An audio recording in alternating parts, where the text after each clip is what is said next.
So I know most of you must have seen that video on Jamaican TikTok that shows Swiss wearing a crop top. And it has had many Jamaican, especially the Jamaican TikTokers, in a frenzy. They're calling him gay and a bunch of other stuff. Now, I know you might be wondering, why am I talking about it? Let's find out.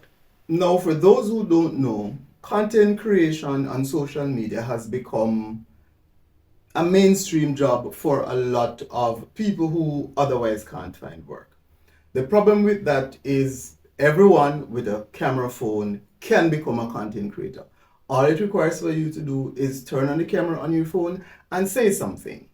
That means that a lot of people who uses this medium as a way of making money, creating content, it simply means that they have to go for shock value. And I believe this is what Swiss was doing. He was promoting his birthday party, he was selling tickets to his birthday party, and so he used this, this get-up as a way of bringing attention to whatever it is that he was trying to say. Yes, it's negative attention, but at the end of the day, everybody's talking about it. Now, I said before, why am I talking about it, given the fact that I am not one to jump on social media trends? And why am I in a crop top? This is just to get your attention. The fact of the matter is, I want to bring your attention to something that is far more pressing, because I recognize that in our space, in black media spaces, we focus too much on entertainment and not the things that are really impacting our everyday lives. Now, what I want to talk about is something that is happening right before our eyes that is going unnoticed because we are focused on the wrong things. First of all, I want to bring your attention to the fact that the Andrew Holness administration has launched their digital ID system. He made a post on X a few days ago where he received his national identification registration card. That is one step closer towards the digitization of Jamaica. But the most pressing thing that I want to bring to your attention is the coup d'etat that we see unfolding right before our eyes in the United States of America. Now, many of you will know that the 2024 elections in the United States of America has recently been concluded, and Donald Trump is now the president-elect of the US, right? Many people are not pleased with the outcome, and we see especially the media pundits in the mainstream media literally losing their minds. Now, if you watch and listen closely, they are launching a disinformation war against the incumbent United States government. What they are planning to is that they are planning to obstruct Donald Trump every step of the way for the next 4 years that he's in office. They have not accepted the outcome of the election, and they are pretending not to understand how and why Donald Trump has won. And they have now made, I believe, one media outlet has said something to the effect that they're going to be opposing. We heard Kamala Harris in her concession speech saying, oh, we're still going to fight. What does that mean? Because at the end of the day, the people have spoken. They have selected who they want to be the president of the United States, and you have not accepted the outcome of the election. And we saw what they did. They obstructed Donald Trump every single step of the way for the whole time that he was in office back in 2017, 2018, 2019. They did that. And they are planning to do it even more vigorously this time around, because remember, we are on the 2030 agenda timeline, and Donald Trump's presidency is within that time frame. He should not have been the one there if he's not a part of the establishment. It should have been Kamala Harris, who would have launched us into World War III, turned the country upside down, decided to go and forcibly take people guns and launch America into a civil war. That was the plan. So their plan now is to pivot to plan B, which is to weaponize the media, the mainstream media, against Donald Trump. Why should that concern us? The United States of America they're everywhere. And whatever happens to the US happens to all of us. The fact of the matter is the US dollar is reserve currency. So if their economy fall, we are going to see the impact in our respective economies as well. And so what can we as people do? The fact of the matter is we have to take a stand against the weaponization of the media against us. The media has been weaponized against us, and we have allowed it to happen. And our attention is the currency that they are spending, and they are spending it against us. So what we need to do is to withhold our attention. Stop following The Guardian, stop following the Wall Street Journal, stop listening to CNN, stop listening to MSNBC, stop listening to ABC. Cut out all of them out of our lives and go to the outlets, whether they are news or otherwise, that are giving you balanced reporting. The media is not supposed to tell you what to think. The media is simply supposed to report the day-to-day happenings that are going on in the world around us. That's all that's all they are supposed to be doing.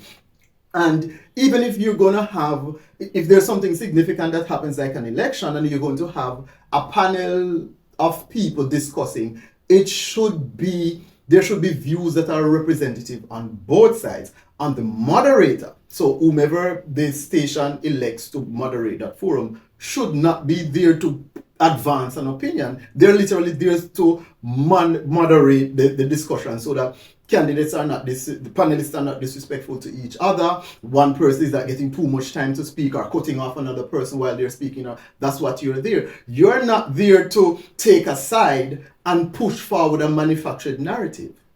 We are living in George Orwell's 1984. And we are in the throes of a war that many people do not understand that we are in. There's an information/psychological warfare going on. And there's a heavy spiritual aspect to it as well. And it is for us, as discerning citizens of this planet, to recognize that we are the pawns. We are the fodder.